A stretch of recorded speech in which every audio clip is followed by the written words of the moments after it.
Hi everyone, thank you for having me here at the International Conference on Teaching, Education and Learning. My name is Christina Balaska and I am an English for academic purposes tutor at Liverpool John Moores University International Study Centre. Today I'm going to present my research on the effects of mindful leadership on team members in further and higher education. There has been a substantial amount of research on mindful leadership in businesses, and over the last few years, more studies have focused on mindful leadership in education. Most existing studies have investigated this issue from the leader's perspective. So my research was aimed at achieving a more holistic view of the topic by exploring mindful leadership through the perspective of both the leader and their team members.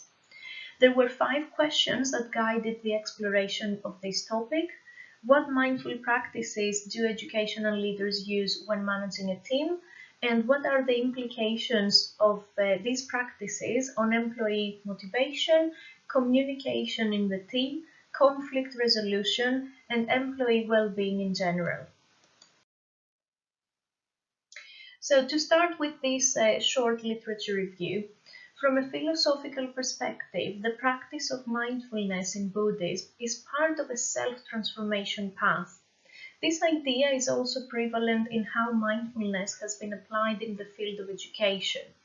Research has shown that leaders who practice mindfulness grow their self-awareness and self-acceptance, and they're better able to connect with others by communicating clearly, building supportive relationships, and empathizing.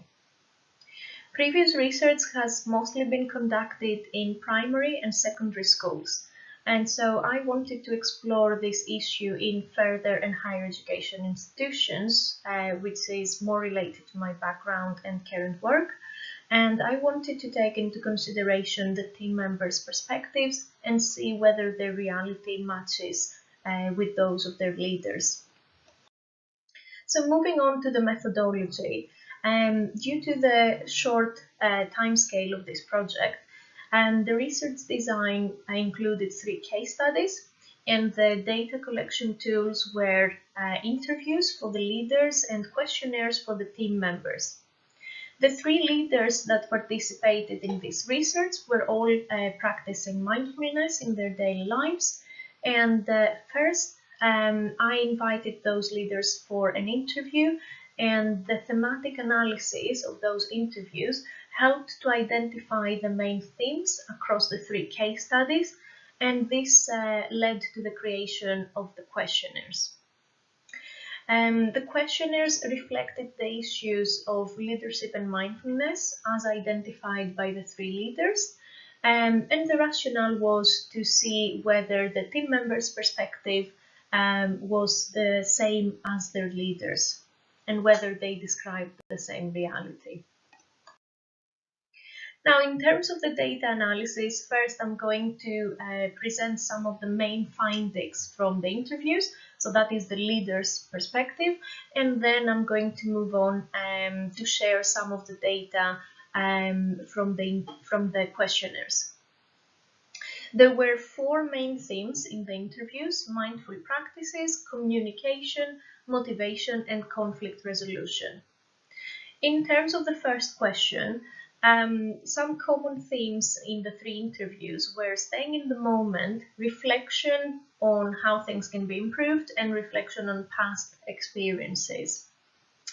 In terms of staying in the moment and practicing mindfulness, some of the leaders also mentioned some more specific practices, and those included meditation, breathing and counting, and meditative yoga.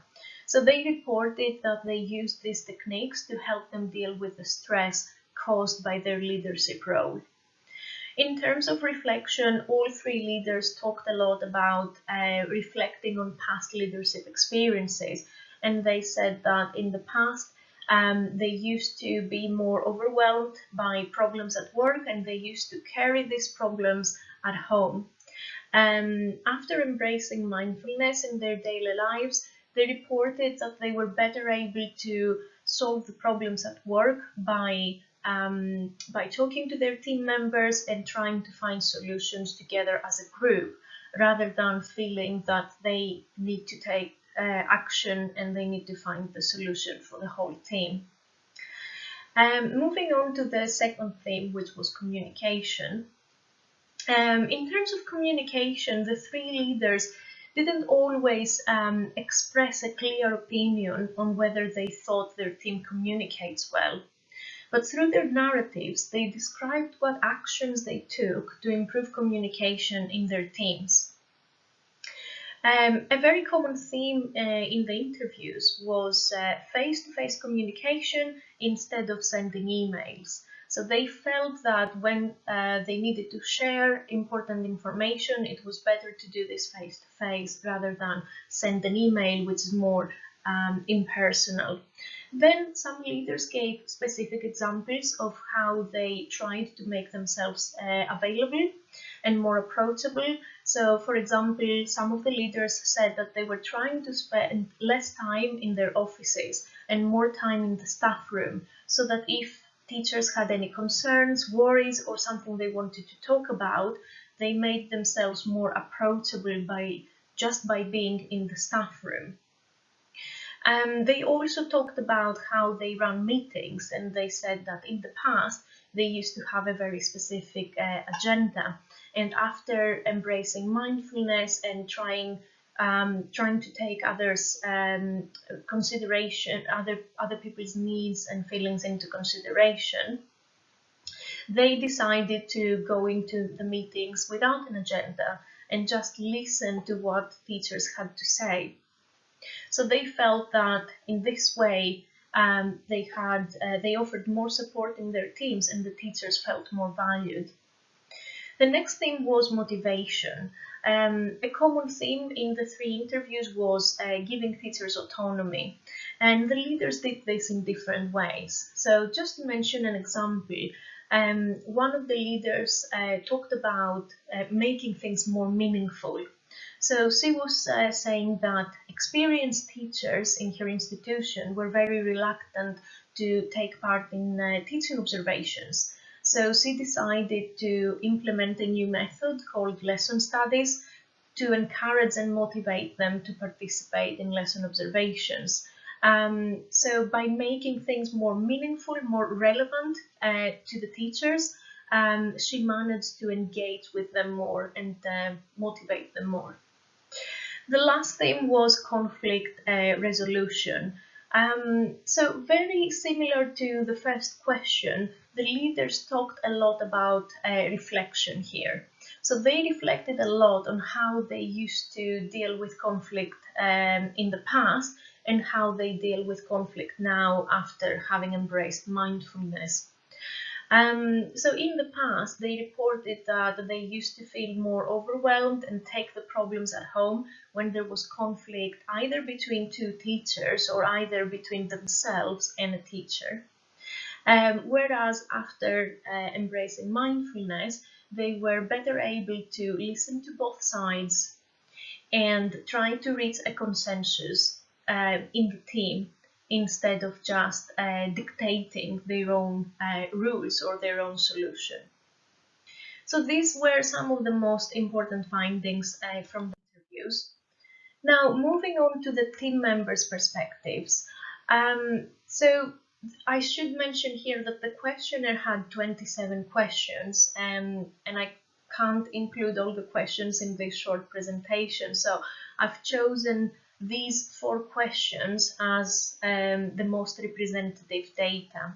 So, so the team members were asked whether their leader's attitude affects their motivation, whether they think their leader listens to them actively and attentively, whether their leader's attitude affects their receptiveness to feedback, and there was a follow-up question here where they had to say whether their receptiveness is affected in a positive or in a negative way, and the results were very positive there as well. And the last question I've included here was whether they thought their leader is empathetic. As you can see here, one of the teams has rated their leader's empathy very low, and I think this result should not be ignored. However, overall, we can see that the feedback from the team members is very positive, and it does match the reality of their leaders. Another interesting point here is that the green team has scored lower across these 4 questions and actually across other questions in the questionnaire. And this could be related to how long this leader had been practicing mindfulness, because not all of them had been practicing mindfulness for the same amount of time. So to conclude, this study did not aim at statistical generalization, but rather at expanding the theory of mindful leadership. The results of this research show that mindfulness can transform leadership behaviors and attitudes and can have a positive impact on team members, and it can also improve team effectiveness. In terms of further research, it would be useful to do further qualitative research to explore the team members' views in more depth. And also, I should mention here that the 3 leaders that participated in my study had embraced mindfulness as a secular practice. So it would be interesting to explore whether there are any differences in the effects of leadership between those who embrace mindfulness as a secular practice and those who embrace the moral virtues and spiritual practices of Buddhism. This is my reference list. Thank you for your attention, and I'm looking forward to answering any questions in the live session.